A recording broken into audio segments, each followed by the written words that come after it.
E vamos então iniciar o nosso programa do dia, que o tema, gente, está muito incrível. O tema tem tudo a ver com o nosso mês de outubro. Vem pra cá, doutora Rafaela. Gente, ela é linda. Olha só que linda. Tudo bom? Bem, obrigada pelo convite. Rafaela, estou tão feliz de te receber aqui. Bem-vinda. Muito obrigada. É um prazer, viu? Gente, olha só, doutora Rafaela Reis é aqui de Florianópolis, mastologista e ginecologista, e vem conversar com a gente hoje sobre um tema muito importante, um tema que é muito lembrado no mês de outubro, que é o nosso famoso câncer de mama, o Outubro Rosa, a campanha do Outubro Rosa. Mas antes disso, né, doutora, é preciso a gente entender que a mulher, ela precisa se cuidar durante todo o período, antes de chegar nessa fase, né, que as mulheres têm tanto medo e tal. Vamos falar um pouquinho sobre a saúde da mulher de forma mais ampla. Certo. Qual é a primeira consulta, né? Vamos fazer assim rapidinho um panorama. A primeira consulta, qual é a média de idade que a mãe deve levar a filha até a médica? Ótimo. Geralmente, né, a gente acompanha essas pacientes que são mais jovens quando elas acabam de menstruar, né? Uhum. É um momento ideal para se levar uma menina ao ginecologista, porque até então ela faz acompanhamento com o pediatra, Sim. né? Para já ter uma noção do corpo, para já ter uma noção de higiene, de Claro. menstruação, né? Focado mais nessa questão própria de crescimento, né, de desenvolvimento. Sim. E tudo mais. E essa menina vai seguindo, né, e vai chegando na sua questão de sexualidade. Aí a gente trabalha a parte de anticoncepcionais, relação sexual, que é muito importante, a Sim. parte da prevenção, né? Sim. E aí desde então ela vai seguindo. Mas o ideal a gente recomenda, menstruou, daqui a pouquinho já dá para passar no ginecologista. Sim, tá na hora de fazer a transição, né? Isso. Sim, e sobre a idade, a partir dos 12, 14 anos é mais ou menos por aí, né? É a fase da menstruação. Isso, né? geralmente 12, 13 anos.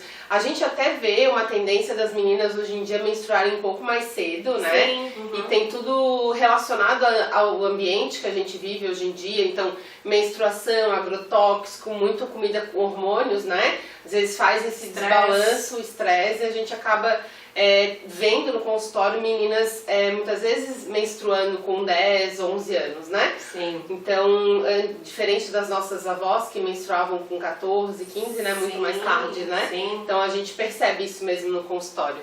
E é incrível que hoje a gente vê esse resgate, né? A gente olha pra trás e fala, nossas avós, elas menstruaram muito mais tarde, elas comiam melhor, elas tinham mais horas de sono. Isso. A qualidade de vida antigamente, ela era Muito, né? melhor. Muito né? melhor, muito. A gente vê isso não só em relação a essa questão do desenvolvimento, né, das meninas, mas também em relação ao câncer de mama, que é o que a gente Sim, vai falar, né? sim, sim. Então, antigamente não se via tanto, muito por conta disso, né? Sim. Fatores de risco importante do câncer de mama é a alimentação, é a exposição, poluição, agrotóxico, né, obesidade, então tudo isso influencia no nosso dia a dia. Sim, com certeza. E vamos falar do HPV, porque o HPV ele é uma questão que é meio recente assim de divulgação, né? Não se falava muito até alguns anos. Então, foi justamente por conta da vacina, né? A Sim. vacina que foi incrementada no serviço público, né, no Uhum. SUS, que deu esse chamariz, vamos dizer Sim. assim, para o HPV, Uhum. né?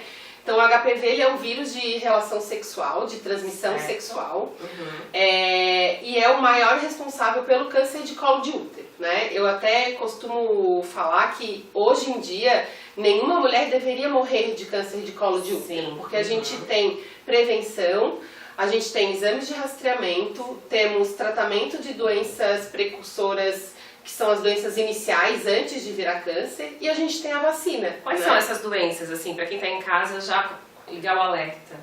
São doenças que a gente chama de lesões de alto grau, ou Tá. os NICs, né? Que Tá. são essas evoluções, são lesões bem iniciais que vão evoluindo com o passar do tempo, Ah, que sim. se não tratadas, elas vão evoluir para um câncer de colo de útero, ok. né? Uhum. E como que a gente diagnostica essas lesões? Sim. Fazendo rastreamento anual no ginecologista, coletando o famoso Papa Nicolau preventivo, né? Sim. Uhum. Por isso que a gente precisa ir anualmente no ginecologista, né? Sim. Então a prevenção do HPV a gente faz com camisinha, Sim. o rastreamento a gente faz com Papa Nicolau anual, né? Sim.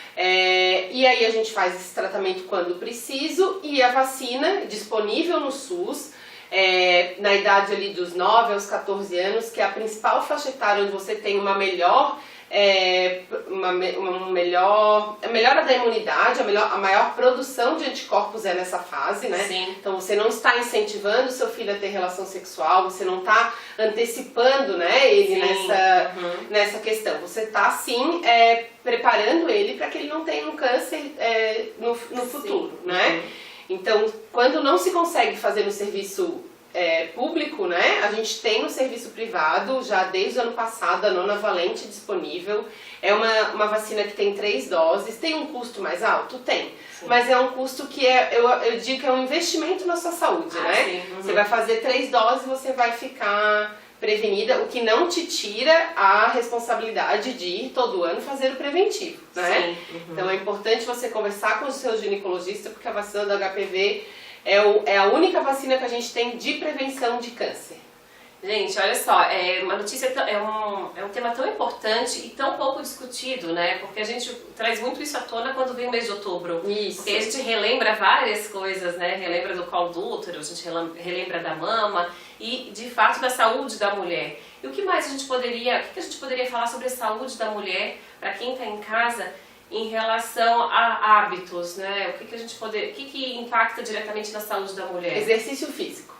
Olha só. Exercício físico é a recomendação top 1 do meu consultório. O exercício físico, ele é responsável na redução de 40% dos cânceres de mama, tá? Então é uma prevenção primária que deve ser, sim, incrementada na sua rotina, né? Você tem que ser uma prioridade na sua vida e o exercício físico, ele deve entrar nessa questão, né? A gente já tem artigos muito bem robustos e muito bem estabelecidos, né, guidelines, mostrando que se você faz exercício físico de intensidade moderada, né, Sim. em torno de 150 minutos na semana, ou seja, 3 vezes de 50 ou às vezes 5 vezes de 30 minutos, né, você tem essa redução dos 30, 40% do risco de câncer de mama, né?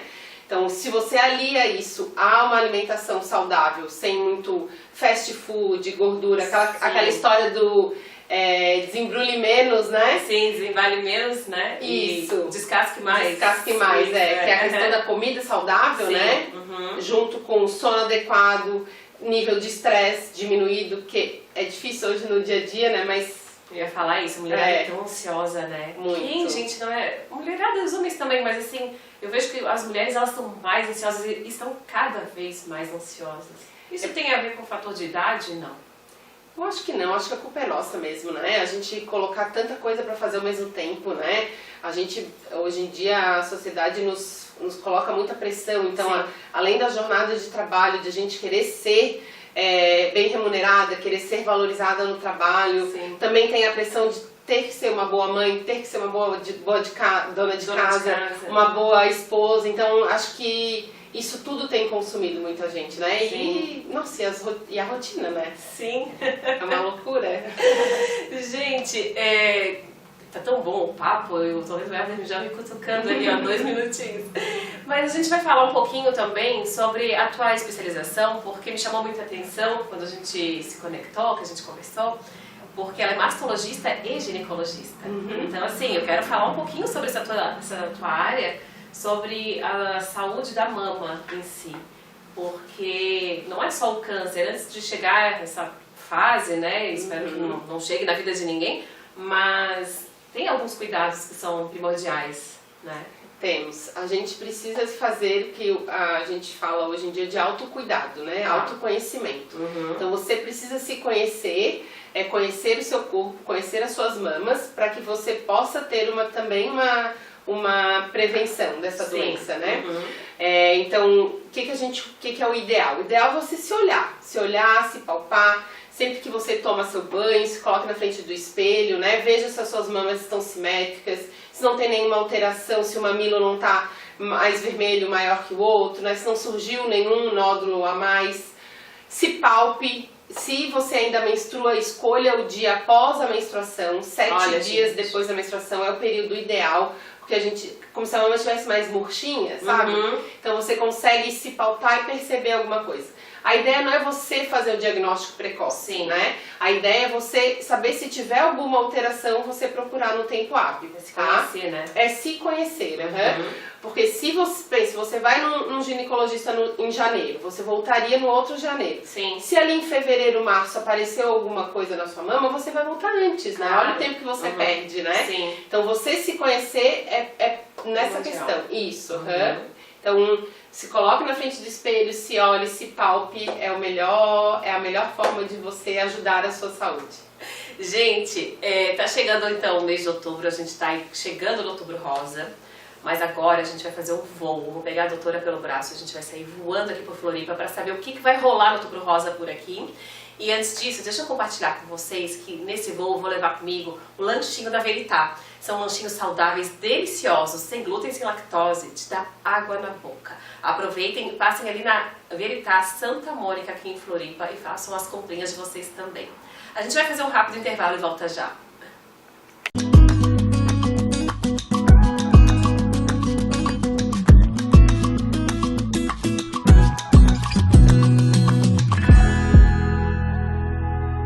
Anuncie na Unique TV. Mostre sua marca. Destaque-se em nossa audiência. Sua marca em evidência para todo o Brasil. Entre em contato, telefone 489 96 22 32 13. Unique TV, seu novo canal conectado em você.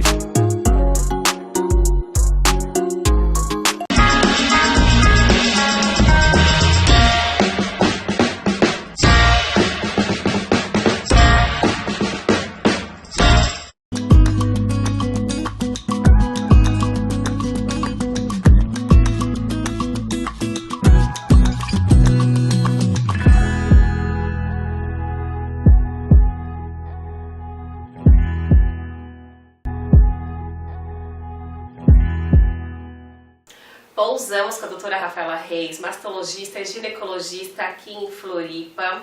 E ela é super envolvida, gente, em todos os eventos sociais relacionados à MOOC, que é uma rede de apoio aqui na cidade. E a gente estava falando aqui nos bastidores sobre a especialidade de mastologia, porque muita gente acha que tem que procurar um mastologista quando tem, de fato, um câncer de mama. Câncer de mama. E não é bem assim, né? Não é bem assim mesmo.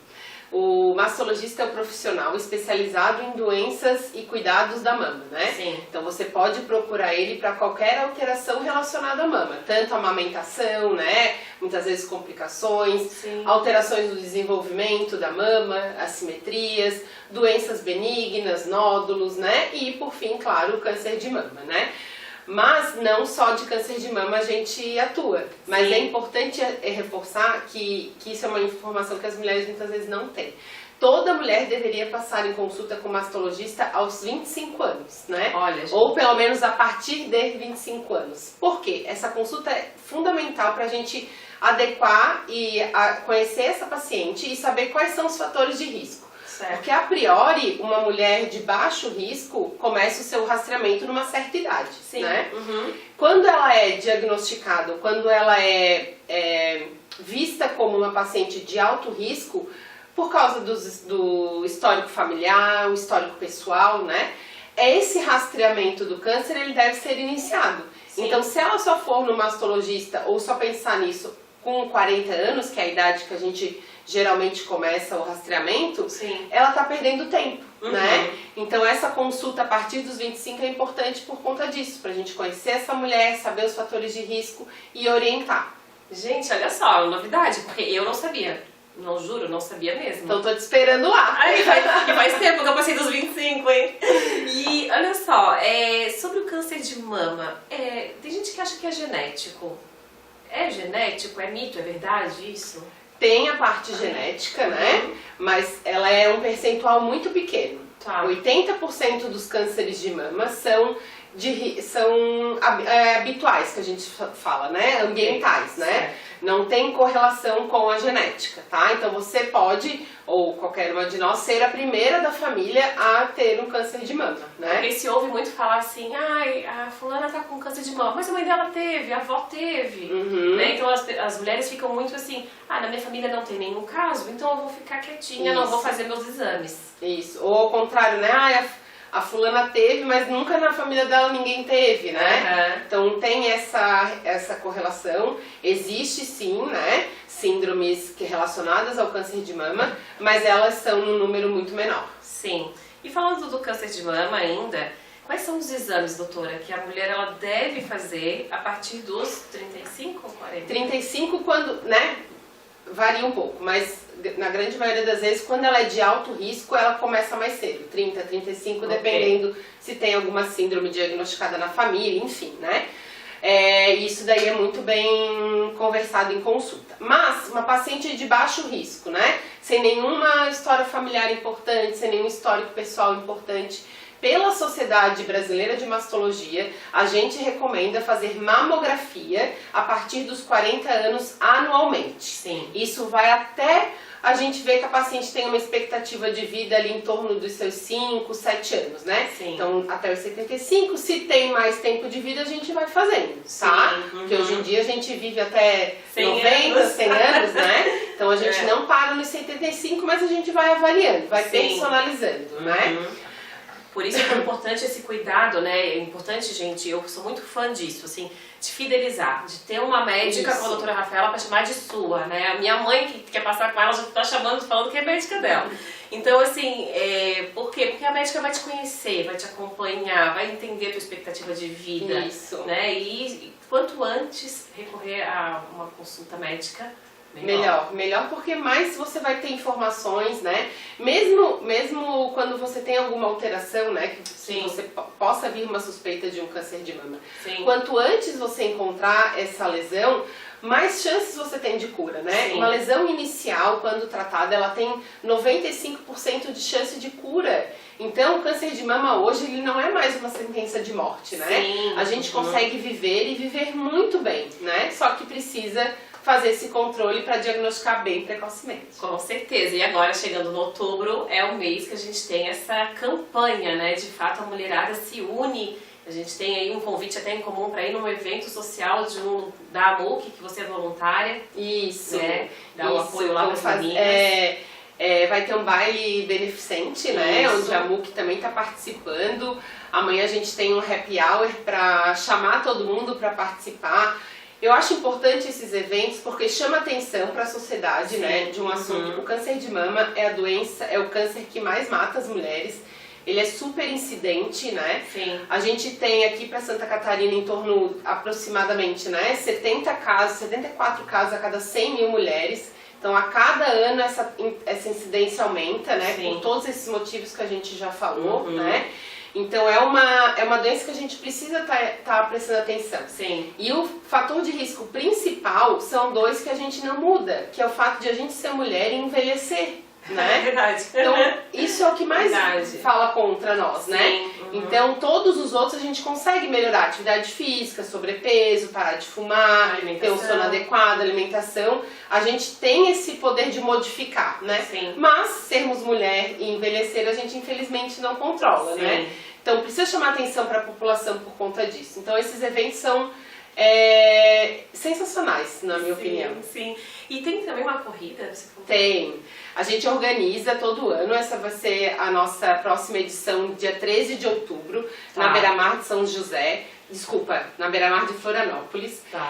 Dia 13 de outubro, corrida e caminhada Movimento Rosa. Então, tem mais de 1.500 inscritos, uma corrida para realmente chamar atenção para o câncer de mama, chamar atenção para o exercício físico como estratégia de prevenção de saúde, prevenção dessa doença. Então, convido você, dia 13 de outubro, na Beira-Mar de Florianópolis. Gente, viu só? A agenda tá completa, hein? Tá cheia. Eu queria te agradecer muito a presença. Foi tão especial e tão rico. É rápido o programa, ele passa tão rápido. Mas assim, é tão rico a gente poder trazer uma profissional como você. Obrigada. Tirar essas dúvidas, né? São coisas que no dia a dia às vezes passa desapercebido. Né? Eu queria que você deixasse um recadinho para quem está nos assistindo, para a mulherada que está lá com medo de fazer os exames e tal. Deixa um recadinho. Deixa um recadinho do fundo do coração. Eu mais uma vez incentivo você a fazer atividade física, tá? É a estratégia principal de redução de risco do câncer de mama, que é uma doença tão incidente entre as mulheres, né? E que infelizmente ainda mata muitas mulheres, mas a gente consegue modificar com a atividade física. Então, se priorize, faça um esforço para fazer atividade física e faça mamografia. Mamografia anualmente a partir dos 40 anos, se você tem baixo risco, tá? Ela não substitui nenhum outro exame, então não é ultrassom, não é ressonância, é mamografia anual. Obrigada. Adorei, gente. Foi ótimo. Obrigada, volte sempre, tá? Só me Seja chamar. sempre bem-vinda. Obrigada. Gente, esse foi o nosso programa Voando Alto. Espero que vocês tenham gostado. E compartilhem, aproveitem, vamos compartilhar tantas informações maravilhosas sobre o nosso Outubro Rosa, sobre a nossa saúde da mulher, que é tão fundamental. Um beijo, até mais.